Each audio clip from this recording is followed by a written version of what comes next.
Capítulo 29. Ezequías tenía 25 años cuando ascendió al trono y reinó en Jerusalén 29 años. Su madre era Abías, hija de Zacarías. Ezequías hizo lo que agrada al Señor, pues en todo siguió el buen ejemplo de su antepasado David. En el mes primero del primer año de su reinado, Ezequías mandó que se abrieran las puertas del templo del Señor y las reparó.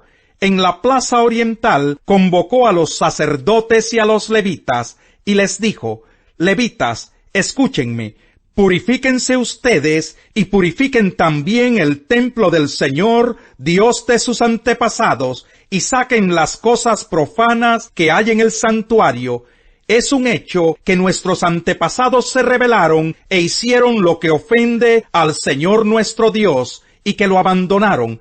Es también un hecho que le dieron la espalda al Señor, y que despreciaron el lugar donde Él habita. Asimismo cerraron las puertas del atrio, apagaron las lámparas, y dejaron de quemar incienso y de ofrecer holocaustos en el santuario al Dios de Israel. Por eso la ira del Señor cayó sobre Judá y Jerusalén, y los convirtió en objeto de horror, de desolación y de burla, tal como ustedes pueden verlo ahora con sus propios ojos. Por eso nuestros antepasados murieron a filo de espada, y nuestros hijos, nuestras hijas y nuestras mujeres fueron llevados al cautiverio. Yo me propongo ahora hacer un pacto con el Señor, Dios de Israel, para que retire de nosotros su ardiente ira. Así que, hijos míos, no sean negligentes, pues el Señor los ha escogido a ustedes para que estén en su presencia, y le sirvan y sean sus ministros, y le quemen incienso. Estos son los levitas que se dispusieron a trabajar. De los descendientes de Coat: Maat, hijo de Amasai, y Joel, hijo de Azarías. De los descendientes de Merari: Quis, hijo de Abdí, y Azarías, hijo de Yalelel. De los descendientes de Gersón: Joa, hijo de Simá, y Edén, hijo de Joa. De los descendientes de Elisafán: Simri y Jeyel. De los descendientes de Asaf: Zacarías y Matanías. De los descendientes de Emán: Jehiel y Simí. De los descendientes de Jedutún: Semaías y Uziel. Estos reunieron a sus parientes, se purificaron y entraron en el templo del Señor para purificarlo, cumpliendo así la orden del rey, según las palabras del Señor. Después los sacerdotes entraron al interior del templo del Señor para purificarlo. Sacaron al atrio del templo todos los objetos paganos que encontraron allí, y los levitas los recogieron y los arrojaron al arroyo de Cedrón. Comenzaron a purificar el templo el primer día del mes primero, y al octavo día ya habían llegado al pórtico del templo. Para completar la purificación, emplearon otros 8 días, de modo que terminaron el día 16 del mes primero. Más tarde se presentaron ante el rey Ezequías y le dijeron: Ya hemos purificado el templo del Señor, el altar de los holocaustos con sus utensilios, y la mesa para el pan de la presencia con sus utensilios. Además hemos reparado y purificado todos los utensilios que en su rebeldía el rey Acaz profanó durante su reinado, y los hemos puesto ante el altar del Señor. El rey Ezequías se levantó muy de mañana, reunió a los jefes de la ciudad, y se fue con ellos al templo del Señor.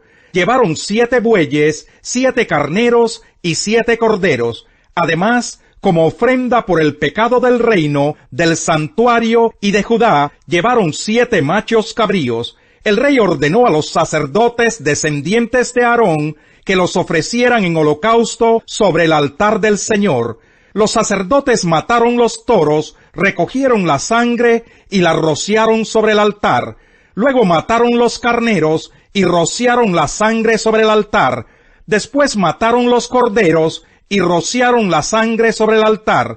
Finalmente, a los machos cabríos de la ofrenda por el pecado los llevaron y los colocaron delante del rey, y de la asamblea para que pusieran las manos sobre ellos.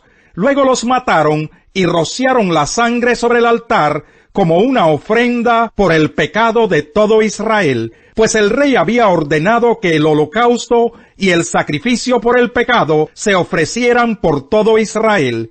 Ezequías instaló también a los levitas en el templo del Señor, con música de címbalos, arpas y liras, tal como lo habían ordenado David, Natán el profeta y Gad el vidente del rey. Este mandato lo dio el Señor por medio de sus profetas. Los levitas estaban de pie con los instrumentos musicales de David, y los sacerdotes con las trompetas. Entonces Ezequías ordenó que se ofreciera el holocausto sobre el altar. En cuanto comenzó el holocausto, comenzaron también los cantos al Señor y el toque de trompetas, acompañados de los instrumentos musicales de David, rey de Israel. Toda la asamblea permaneció postrada hasta que terminó el holocausto, mientras los cantores entonaban los cantos y los trompetistas hacían resonar sus instrumentos. Cuando terminaron de ofrecer el holocausto, el rey y todos los que estaban con él se postraron para adorar al Señor. El rey Ezequías y los jefes les ordenaron a los levitas que cantaran al Señor las alabanzas que David y Asaf, el vidente, habían compuesto. Los levitas lo hicieron con alegría y se postraron en adoración. Luego Ezequías dijo: «Ahora que ustedes se han consagrado al Señor, acérquense y preséntenle en su templo los sacrificios y las ofrendas de acción de gracias». Así que la asamblea llevó 70 bueyes, 100 carneros y 200 corderos para ofrecerlos en holocausto al Señor. También se consagraron 600 bueyes y 3,000 ovejas. Pero como los sacerdotes eran pocos y no podían desollar tantos animales, sus parientes levitas tuvieron que ayudarlos para terminar el trabajo, a fin de que los otros sacerdotes pudieran purificarse, pues los levitas habían sido más diligentes en purificarse que los sacerdotes. Se ofrecieron muchos holocaustos, además de la grasa de los sacrificios de comunión y de las libaciones para cada holocausto. Así fue como se restableció el culto en el templo del Señor. Y Ezequías y todo el pueblo se regocijaron de que Dios hubiera preparado al pueblo para hacerlo todo con rapidez. 14. Reciban al que es débil en la fe, pero no para entrar en discusiones. Algunos su fe les permite comer de todo, pero hay quienes son débiles en la fe y solo comen verduras. El que come de todo no debe menospreciar al que no come ciertas cosas, y el que no come de todo no debe condenar al que lo hace, pues Dios lo ha aceptado. ¿Quién eres tú para juzgar al siervo de otro? Que se mantenga en pie o que caiga es asunto de su propio Señor, y se mantendrá en pie porque el Señor tiene poder para sostenerlo. Hay quien considera que un día tiene más importancia que otro, pero hay quien considera iguales todos los días. Cada uno debe estar firme en sus propias opiniones. El que le da importancia especial a cierto día, lo hace para el Señor. El que come de todo, come para el Señor, y lo demuestra dándole gracias a Dios. Y el que no come, para el Señor se abstiene, y también da gracias a Dios. Porque ninguno de nosotros vive para sí mismo, ni tampoco muere para sí. Si vivimos, para el Señor vivimos, y si morimos, para el Señor morimos. Así pues, sea que vivamos o que muramos, del Señor somos. Para esto mismo murió Cristo, y volvió a vivir, para ser Señor tanto de los que han muerto como de los que aún viven. Tú entonces, ¿por qué juzgas a tu hermano? O tú, ¿por qué lo menosprecias? Todos tendremos que comparecer ante el tribunal de Dios. Está escrito: tan cierto como que yo vivo, dice el Señor, ante mí se doblará toda rodilla y toda lengua confesará a Dios. Así que cada uno de nosotros tendrá que dar cuentas de sí a Dios. Por tanto, dejemos de juzgarnos unos a otros. Más bien, propónganse no poner tropiezos ni obstáculos al hermano. Yo, de mi parte, estoy plenamente convencido en el Señor Jesús de que no hay nada impuro en sí mismo. Si algo es impuro, lo es solamente para quien así lo considera.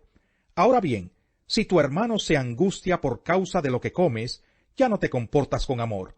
No destruyas por causa de la comida al hermano por quien Cristo murió. En una palabra, no den lugar a que se hable mal del bien que ustedes practican, porque el reino de Dios no es cuestión de comidas o bebidas, sino de justicia, paz y alegría en el Espíritu Santo. El que de esta manera sirve a Cristo, agrada a Dios y es aprobado por sus semejantes. Por lo tanto, esforcémonos por promover todo lo que conduzca a la paz y a la mutua edificación. No destruyas la obra de Dios por causa de la comida. Todo alimento es puro. Lo malo es hacer tropezar a otros por lo que uno come. Más vale no comer carne, ni beber vino, ni hacer nada que haga caer a tu hermano. Así que la convicción que tengas tú al respecto, manténla como algo entre Dios y tú. Dichoso aquel a quien su conciencia no lo acusa por lo que hace. Pero el que tiene dudas en cuanto a lo que come, se condena, porque no lo hace por convicción. Y todo lo que no se hace por convicción es pecado. Salmo 24. Del Señor es la tierra y todo cuanto hay en ella, el mundo y cuantos lo habitan, porque Él la afirmó sobre los mares, la estableció sobre los ríos. ¿Quién puede subir al monte del Señor? ¿Quién puede estar en su lugar santo? Solo el de manos limpias y corazón puro, el que no adora ídolos vanos, ni jura por dioses falsos. Quien es así, recibe bendiciones del Señor. Dios su Salvador le hará justicia. Tal es la generación de los que a ti acuden, de los que buscan tu rostro, oh Dios de Jacob.